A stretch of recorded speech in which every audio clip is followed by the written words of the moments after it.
خدمتتون عرض بکنم که بازارهای مختلفی داریم و تامین کننده های مختلفی از قزاق، ازبک، روسیه، هلند، قطر، ایران، همه جا هر چیزی که فکر میکنید ما میتونیم تامین بکنیم با شرایط مناسب، با شرایط اوکی و صرفاً علاوه بر این که میتونیم فعالیت تجاری داشته باشیم، طرح‌های خوبی هم باشه آماده ایم که سرمایه گذاری بکنیم. سرمایه گذاری از طریق خود هلدینگ ما و سایر شرکای خارجی ما، یعنی در کشورهای مختلف همین الان در حال سرمایه گذاری هستیم.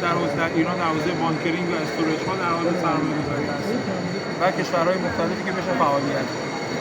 خیلی خوشحال میشیم که بتونیم با کشور دوست برادر تاجیکستان که من رئیس جمهور شما رو خیلی دوست دارم، واقعا انسان شریف که تاجیکستان من سالها قبل یک فعالیت خیلی کوچیکی داشتم و الان بسیار ساختار بزرگی پیدا کرده و داره در بین همسایگان خودش داره واقعا به نام میشه.